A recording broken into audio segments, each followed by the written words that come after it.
अस्सलाम वालेकुम। क्या हाल है बेटा?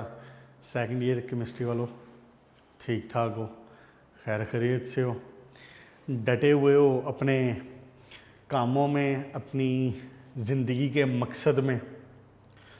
एफएससी में तो आपकी जो ज़िंदगी का मकसद है ना, वो बेटा सिर्फ पढ़ना ही है।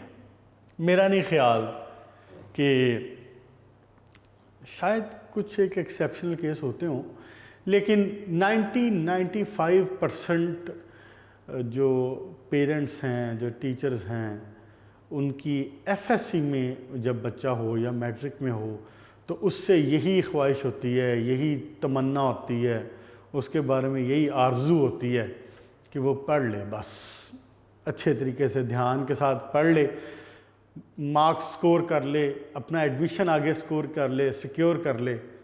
तो मेरा ख्याल है कि पेरेंट्स के लिए, बच्चे के ख़ुद के लिए, उसके टीचर्स के लिए इससे आगे की कोई बात नहीं होती। हाँ, इससे पहले या इसके बाद ऑब्वियसली समटाइम ज़िंदगी में मसरूफियात, ज़रूरियात, मजबूरियाँ ये इन्वॉल्व हो जाती हैं, उसके लिहाज से चीज़ें तब्दील भी हो जाती हैं, रिक्वायरमेंट्स। लेकिन इस वक्त तो मेरा ख्याल है आपसे पढ़ाई के अलावा और कोई तवक्को नहीं है और कोई रिक्वायरमेंट नहीं है। पूरा करें बच्चे, शाबाश, इसको लगे रहें, इंशाल्लाह ताला अल्लाह ताला आपकी मदद करें। पेज नंबर 113 पे लास्ट टाइम हमने क्या क्लोज़ कर लिया था, क्या कंप्लीट हो गया था हमारा? हमने क्रोमियम का जो 2 कंपाउंड पढ़ने थे, पोटाशियम क्रोमेट और पोटाशियम डाइक्रोमेट, वो मुकम्मल हो गए। बस इतनी सी बात थी उनके बारे में। क्या हमने डिस्कस किया था उसमें, एक जनरल ओवरव्यू ले लेते हैं।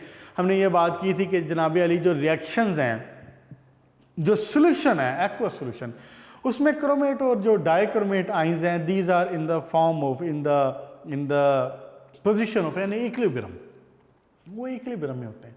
आप उसको डिस्टर्ब करेंगे अगर in the by applying any stress, by applying hydrogen ion और हाइड्रोक्सिल आइंस, तो the solution will make the reaction will go, the reaction will move in the direction so that to minimize the effect of that stress. वो हमने देखा कि हम इसी बात को इस्तेमाल करते हुए how we can convert from the chromate to dichromate. देखिए, पोटाशियम जो डाइक्रोमेट है ना, ये ज़्यादा इंपॉर्टेंट है, हैं दोनों है, लेकिन पोटाशियम डाइक्रोमेट ज़्यादा इस्तेमाल होता है इंडस्ट्री में ड्यू टू ऑक्सीडाइजिंग पावर। तो हमने देखा कि हम इसी बात को इस्तेमाल करके पोटाशियम डाइक्रोमेट की अमाउंट को बढ़ा सकते हैं, प्रोडक्ट हम ज़्यादा हासिल कर सकते हैं। फिर हमने देखा उसकी प्रिपेयर करने का 2 तरीका सिंपल सा था, और फिर हमने ये देखा उसके रिएक्शंस, 3 रिएक्शन तो बिल्कुल सेम थे, ऑक्सीडाइजिंग पावर वाले, H2S वाला, आयरन सल्फेट वाला, पोटाशियम आयोडाइड वाला, और उसके बाद एक इंपॉर्टेंट था जो था क्रोमाइल क्लोराइड। उसके बाद यूजेस शायद रह गए थे, लेकिन वो एक नज़र बस देख लें उसको। क्या है कि वो एक्सटेंसिव यूज़ डाइंग में इस्तेमाल होता है। डाइंग में इसीलिए इस्तेमाल होता है क्योंकि ऑक्सीडाइजिंग पावर है, रंग काट के तौर पे, कलर के तौर पे इस्तेमाल होता है। फिर और क्या, इसका इस्तेमाल लेदर इंडस्ट्री में क्रोम टैनिंग के लिए। आपने ये बात चैप्टर 16 में पढ़ी है, चैप्टर 16 में पेज 314 पे आपने लेदर टैनिंग पढ़ी थी, वहाँ पे आपने क्रोमियम का जिक्र पढ़ा था, फिर एज ऑक्सीडाइजिंग एजेंट का। अब जनाब अली आप आ जाएं पोटाशियम पर मैंगनेट के ऊपर, और पोटाशियम पर मैंगनेट का मतलब क्या है? सॉरी बच्चों, पोटाशियम पर मैंगनेट,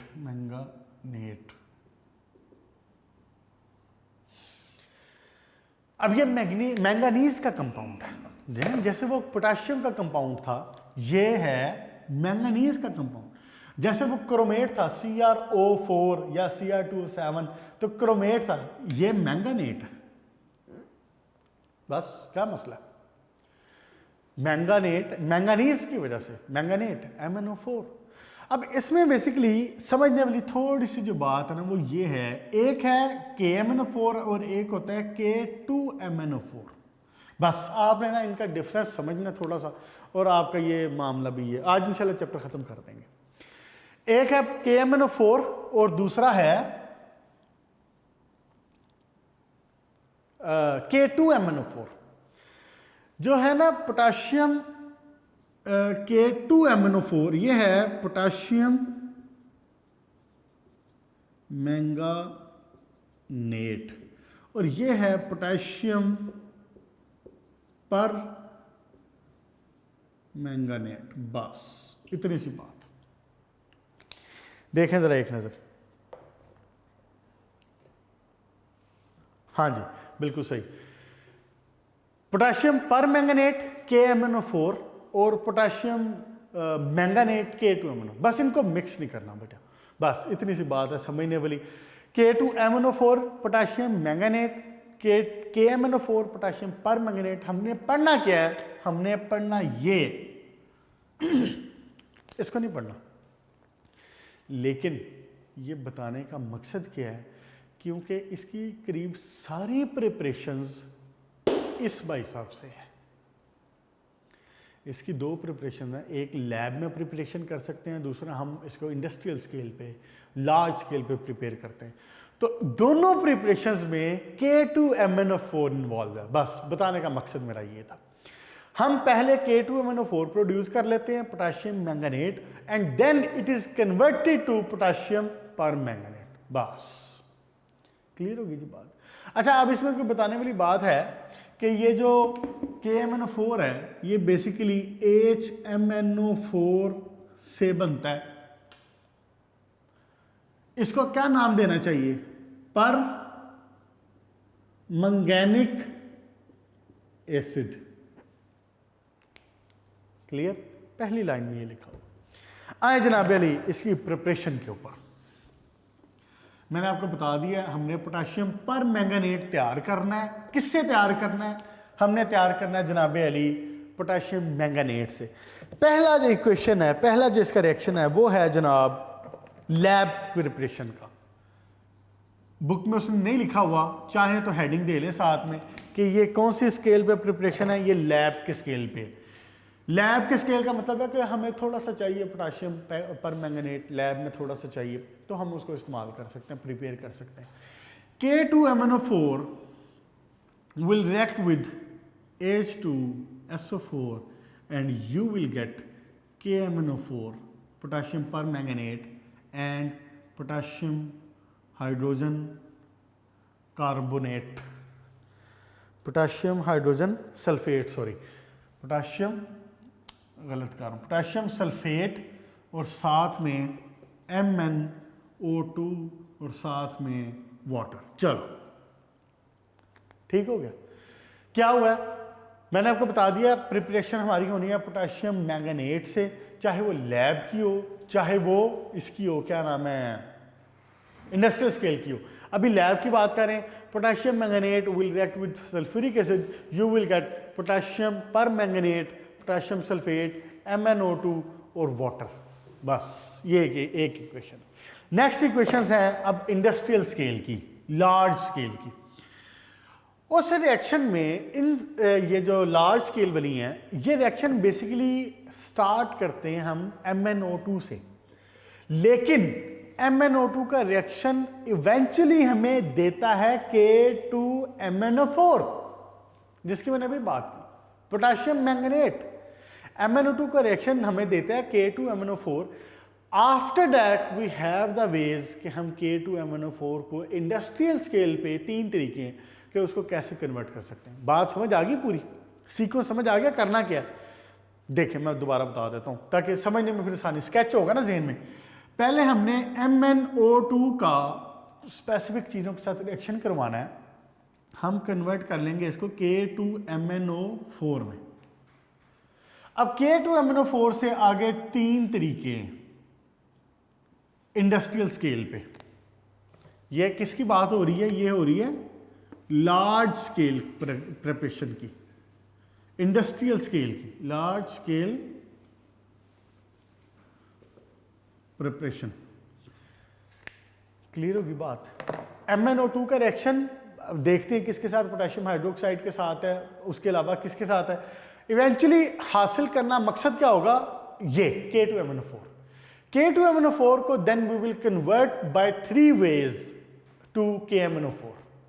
क्लियर जी? देखें जी, अब सबसे पहले MnO2 को पैरेलल साइट भी कहते हैं। क्या कहते हैं? Parallel site. MnO2 मुझे एक दफा रेज करना पड़ेगा, इसलिए जहन में रखिएगा साथ में, पोटेशियम हाइड्रोक्साइड।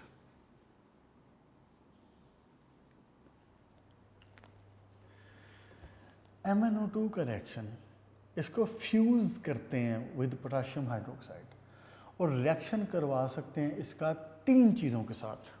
कौन कौन सी देखें ज़रा। एक ऑक्सीजन, दूसरी पोटाशियम नाइट्रेट, तीसरी पोटाशियम क्लोरेट KClO3। किसके साथ रिएक्शन? एक ऑक्सीजन, दूसरा KNO3, तीसरा KClO3। 3 चीज़ों के साथ रिएक्शन हासिल करना मकसद क्या है? K2MnO4। K2MnO4, K2MnO4 को फिर फर्दर कन्वर्ट करेंगे KMnO4 में। शक तो नहीं है कोई? क्या रिएक्शन होगा?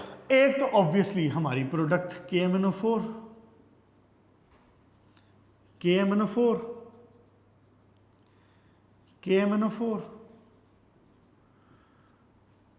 ओहो सॉरी, K2MnO4 हासिल होनी है ना, K2MnO4, K2MnO4। दूसरी चीज साथ में क्या है? Water, water, water. इस तरह लिखने का मकसद होता है कि एक जगह पे आपको सारी इक्वेशंस मिल जाए और आपको कंपैरिजन मिल जाए, किस इक्वेशन में क्या चीज़ है, किस इक्वेशन में क्या चीज़ नहीं है। याद करने में आसानी हो जाए। आप जब लिखेंगे तो आप इसको एक एक इक्वेशन को अलग अलग उठा के लिख लेंगे। क्या बात हो रही जनाब? अब पेज नंबर 113 पे, सॉरी, लार्ज स्केल पे MnO2 का रिफ्यूज करवाना है पोटाशियम हाइड्रोक्साइड के साथ और 3 टाइप ऑफ रिएक्शन इस्तेमाल हो सकते हैं। क्या? ऑक्सीजन के साथ, KNO3 के साथ, KClO3 के साथ। इसके नतीजे में you will gate K2MnO4 plus water, K2MnO4 plus water, K2MnO4 plus water. सारी चीजें कॉमन, थोड़ा सा फर्क। वो क्या? यहां पे तो बात होगी खत्म। वो ऑक्सीजन के साथ तो यही मिलता है, इसके साथ KNO2 भी मिलता है और इसके साथ Cl भी मौजूद है ना, KCl में। बस कोई मुश्किल है? 3 इक्वेशन आपकी निपट गई। Now the main thing is you got K2MnO4, K2MnO4, K2MnO4। यही मैंने आपको शुरू में कहा था ना कि चाहे लैब है चाहे इंडस्ट्री है, आपने बेसिकली हासिल करना ही है। अब K2MnO4 से फर्दर KMnO4 में कन्वर्ट करने के 3 तरीके हैं, आसान ही है, कोई मुश्किल नहीं। एक तरीका है पासिंग क्लोरीन, दूसरा है पासिंग कार्बन डाइऑक्साइड, तीसरा है इलेक्ट्रोलिटिक प्रोसेस। क्या करना चाह रहे हैं अब हम करना चाह रहे हैं K2MnO4 जो हमें पायरल साइड से हासिल हुआ, we will be converting it to KMnO4।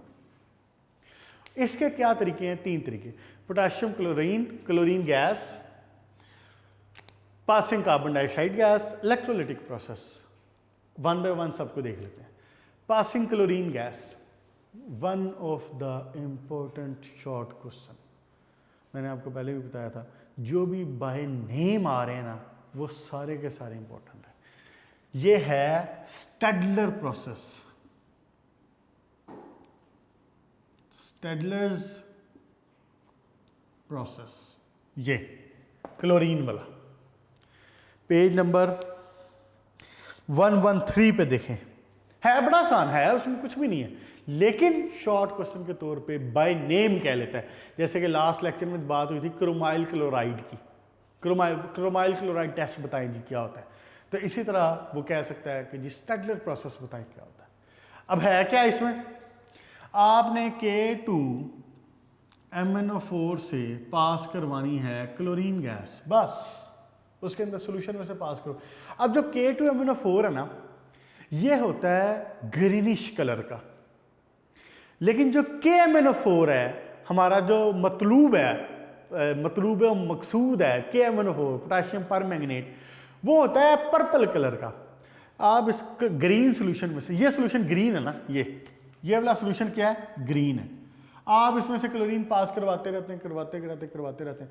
जैसे इसका सोल्यूशन कलर पर्पल होता है, it means it is converted to KMnO4।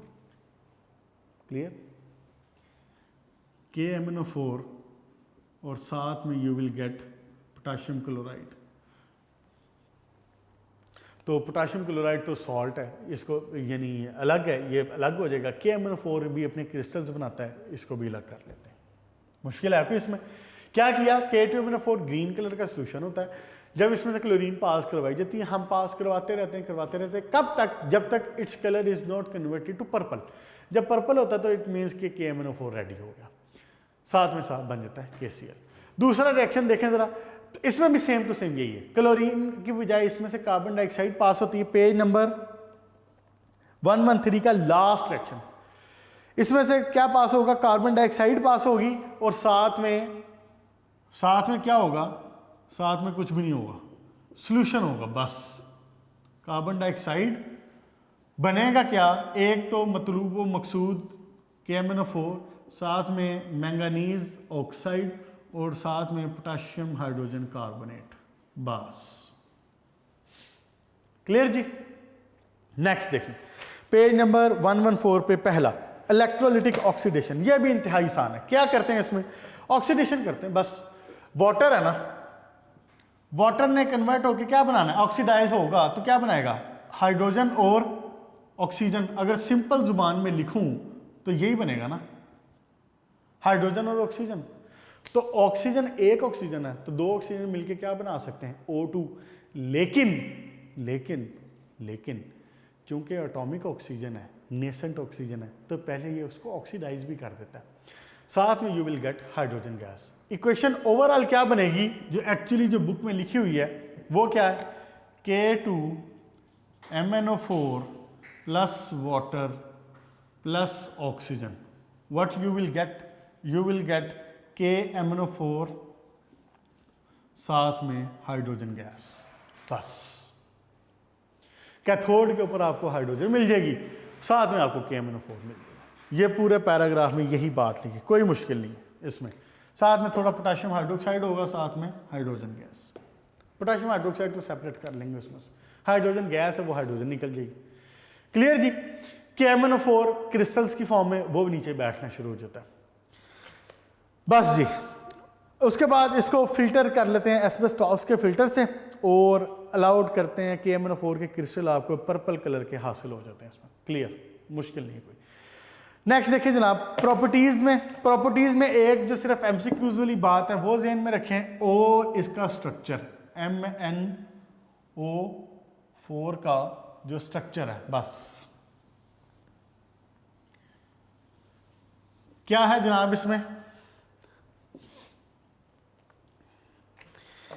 एक तो ये मार्क कर लेना पहले इसकी प्रॉपर्टीज में, it's solubility is in water is 20 degree centigrade is only 7%।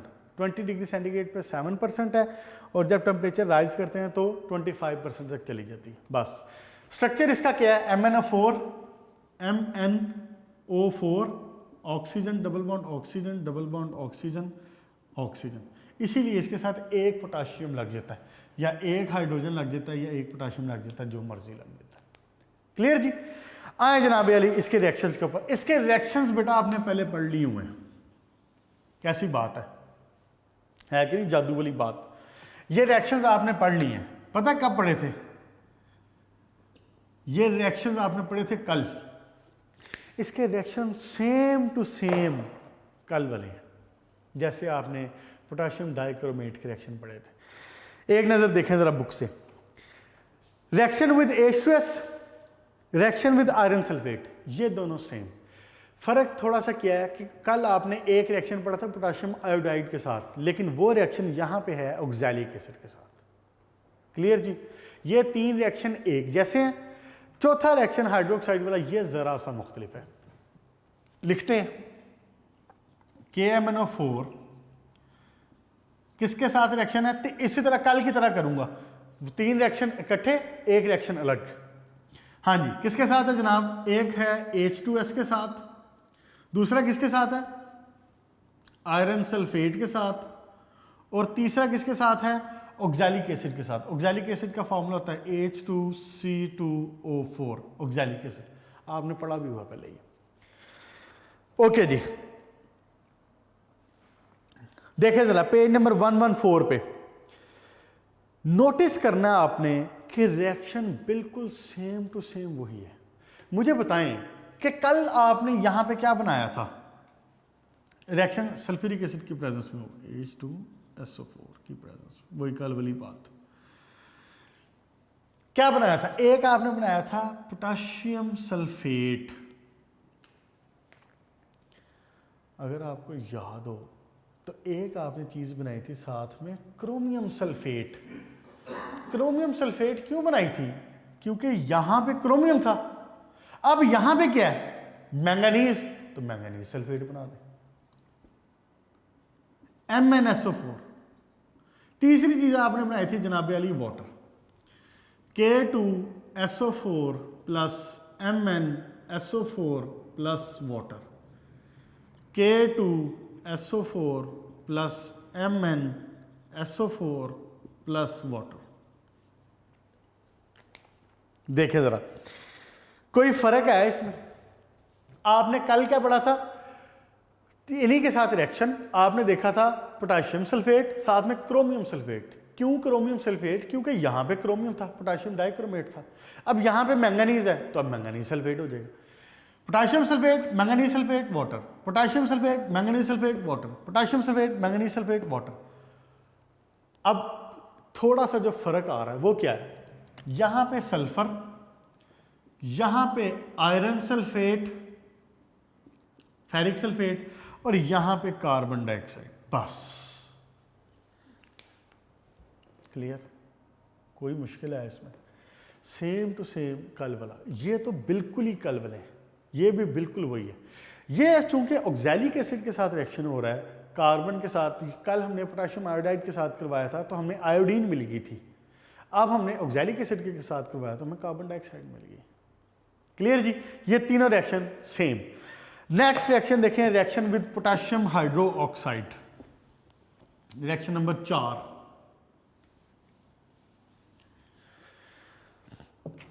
अच्छा, ये भी ऑक्सीडाइजिंग एजेंट ही है, पावरफुल ऑक्सीडाइजिंग एजेंट ही है, ये भी एज पावरफुल ऑक्सीडाइजिंग एजेंट के तौर पे काम होता है। अच्छा जी, नेक्स्ट देखें पोटेशियम हाइड्रोक्साइड के साथ, इसमें क्या हो रहा है, KMnO4 पोटेशियम हाइड्रोक्साइड, थोड़ा सा फर्क सिर्फ क्या आना, K2SO4 और साथ में वाटर, और साथ में जो चीज़ है ना वो है वाटर, नहीं मैंगनीज ऑक्साइड होगा, हाँ नहीं सॉरी वाटर, ठीक है, K2MnO4, ये मिस्टेक, K2MnO4, ये क्वेश्चन ज़रा डिफरेंट है।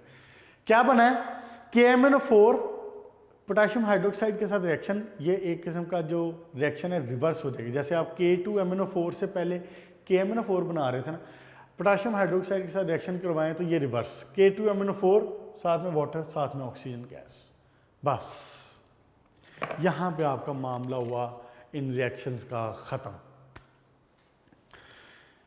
क्या पढ़ा आज हमने जनाब अली देखा कि जो मैंगनीज है ये शुरू हुआ, इसमें हमने देखा था कि दो चीज़ें, K2MnO4 और KMnO4 जो मिक्स होने का जिसका डर है मेन, अगर ये मिक्सिंग होगी फिर थोड़ी सी कन्फ्यूजन होगी, K2MnO4 और KMnO4।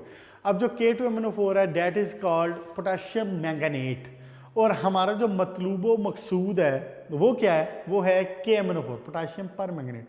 हमने ये देखा कि हमेशा पोटेशियम पर मैंगनेट तैयार करने के लिए we produce it from the K2MnO4, चाहे वो लैब है चाहे वो इंडस्ट्री है। लैब का तो एक सिंपल सा तरीका था, सल्फ्यूरिक एसिड के साथ रिएक्शन करवा दिया। इंडस्ट्री में क्या था, MnO2 का रिएक्शन करवाते थे पहले टू गेट K2MnO4, फिर K2MnO4 के आगे से तीन तरीके थे, स्टैडलर प्रोसेस, कार्बन डाइऑक्साइड और इलेक्ट्रोलाइटिक प्रोसेस, तीनों हो गए। फिर प्रिपरेशन इसकी रिएक्शंस में सेम रिएक्शंस कल की तरह थे, H2S के साथ, ऑक्सैलिक एसिड के साथ, आयरन सल्फेट के साथ, प्रोडक्ट भी करीब करीब सेम ही है विद द लिटिल चौथा रिएक्शन, रिएक्शन नंबर जो 4 है, ये वाला रिएक्शन नंबर क्या है 4, ये ज़रा सा मुख्तलिफ है सबसे। इसमें आपने क्या किया है, इसमें KMnO4 का रिएक्शन हाइड्रोक्साइड के साथ करवा के वी गॉट K2MnO4 बैक। यहाँ पे रिएक्शंस ख़त्म। और अब इसके यूजेस एक नज़र देख लें। ऑक्सीडाइजिंग एजेंट के तौर पे, डिसइंफेक्टेंट के तौर पे, जर्मिसाइड के तौर पे, अदर ऑर्गेनिक कंपाउंड को प्रिपेयर करने के तौर पे भी इस्तेमाल होता है। क्लियर होगी जी बात। आप लोगों ने तो शायद ना देखी हो, एक हुआ करती थी जामनी दवाई, उसको कहते थे होते थे हम, बचपन में बड़ा इस्तेमाल होता था उसका। वो किसी के मुंह में अगर होता था ना, छाले पड़ जाते थे, जैसे दाने निकल आते हैं मुंह में, या मुंह में अगर ये क्या उसको कहते हैं स्किन रप्चर हो जाती है, चाहे मुंह की हो चाहे ज़ुबान की हो, तो उसके लिए क्या करते थे, ये जामनी दवाई इसका नाम होता था, जो कॉमन नेम। वो कहते हैं बेटा जामनी दवाई ले आओ, वो फार्मास्यूटिकल से फार्मेसी से लेके जामनी दवाई लानी, वो मुंह के अंदर पूरी लगा लेनी। जर्मिसाइड डिसइंफेक्टेंट, वो क्या करता था, वो जब बैक्टीरियाज की वजह से, जिसकी वजह से ज़ुबान कट रही होती थी या मुंह ख़राब हो रहा होता था, वो उसको किल करता था। जर्मिसाइड, किधर किधर केमिस्ट्री का शुक्रिया अदा करेंगे आप। फिर ऑक्सीडाइजिंग एजेंट के तौर पे कि आपने लैब में देखा होगा, सेकेंड ईयर के बच्चों ने भी लैब में इस्तेमाल किया होगा अगर, लेकिन आप तो खैर अभी नए बच्चे आए हैं तो किया होगा, बहरहाल आप इस्तेमाल करेंगे। ये टाइट्रेशन में इस्तेमाल होता है KMnO4, बाकी कुछ एक ऑर्गेनिक सॉल्वेंट बनाने में भी इस्तेमाल होता है। इसकी एक नज़र एक्सरसाइज देखें। एक्सरसाइज वैसे सारी हो गई है साथ, ये तो आप देख लेंगे MCQs वगैरह। मैंने आपको बता दिया हुआ था बेटा MCQs में आपने वो जो ये जो एक दो MCQs हैं, जैसे पॉइंट नंबर 4 है, पॉइंट नंबर 9 है, ये आपके जो नॉमेनक्लेचर है वहाँ से है, अगर ये याद किया होगा तो ये हो जाएगा। उसके बाद शॉर्ट क्वेश्चंस पे आए, मैंने आपको लिगेंड, सब्स्टिट्यूशन अलॉय और coordination sphere, central metal atom, ये सारा बताया हुआ है। फिर बाकी सारी बातें भी, बेसिमर प्रोसेस है। उसके बाद ये क्वेश्चन नंबर 8 जिसका अभी 1-2 दिन पहले जिक्र हुआ था, क्वेश्चन नंबर 8 का पार्ट A कि जी जब आयरन प्लेटेड है, सॉरी टिन प्लेटेड है, वो जल्दी क्यों रस्ट उसको लग जाती है, फिर जल्दी क्यों डिस्ट्रॉय होता है, करोड होता है, टिन प्लेटिंग वाला बताया था ना उस वक्त। टिन प्लेटिंग का नुकसान है कि जब तक तो टिन की लेयर ऊपर मौजूद है, बड़ी अच्छी बात है, सब राजी हैं, हम भी राजी हैं, टिन भी राजी है और आयरन भी राजी है। लेकिन जैसे ही वो टिन की लेयर ऊपर से ख़राब होगी ना तो फिर प्रॉब्लम।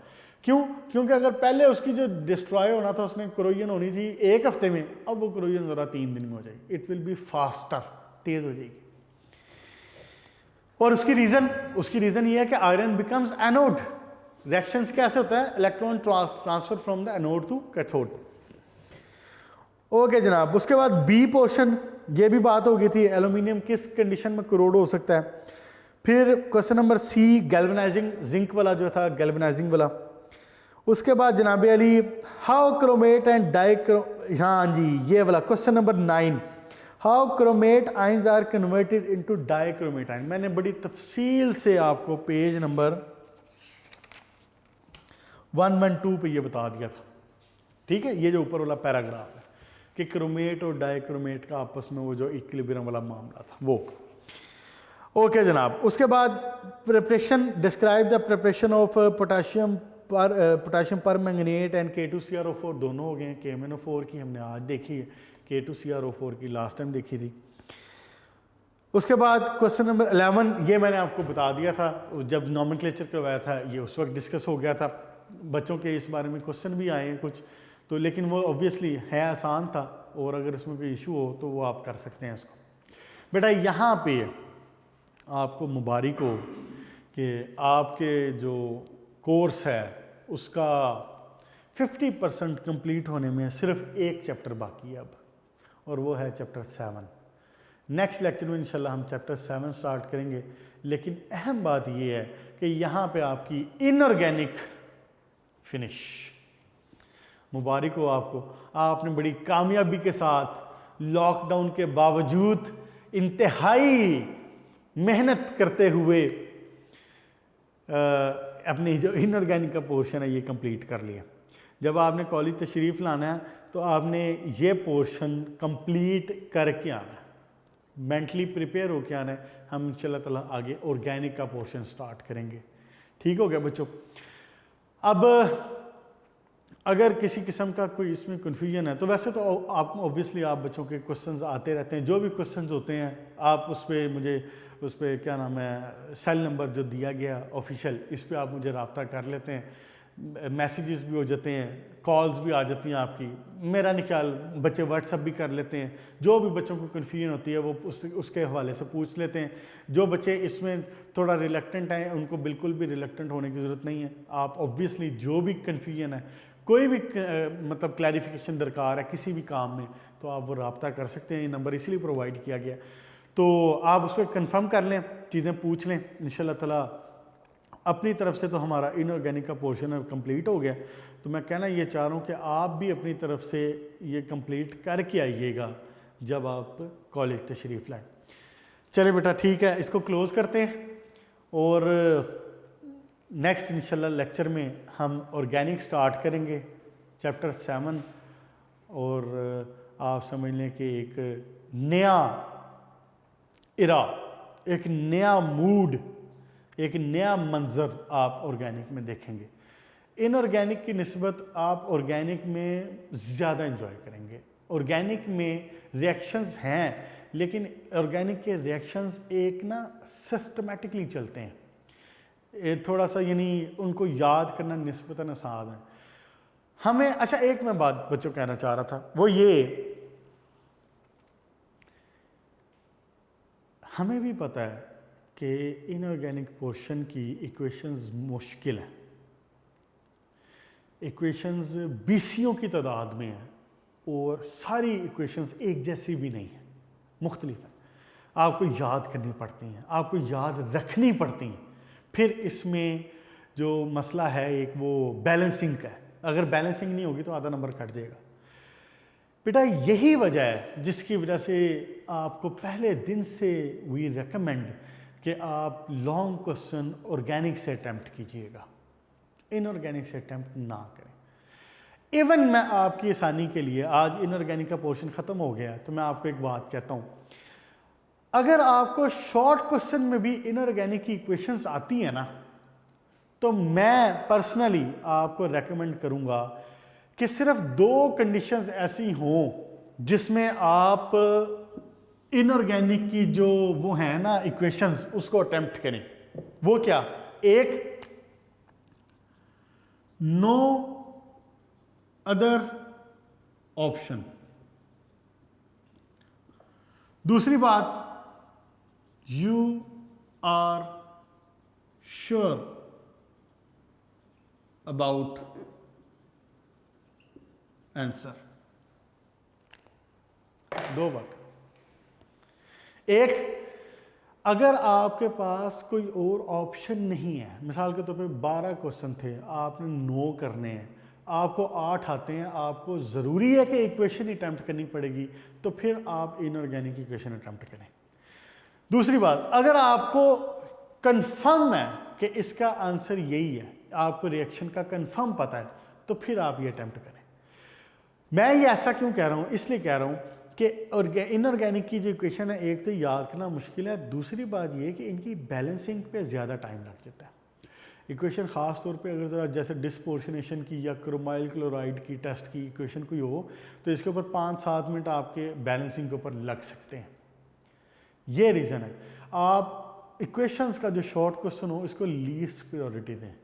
अगर आप कर सकते हैं, किसी और बाकी क्वेश्चंस आपके पूरे हो रहे हैं, बाकी तरफ से क्वेश्चन पूरे हो रहे हैं, तो फिर आप इक्वेशन का अटेम्प्ट ना करें।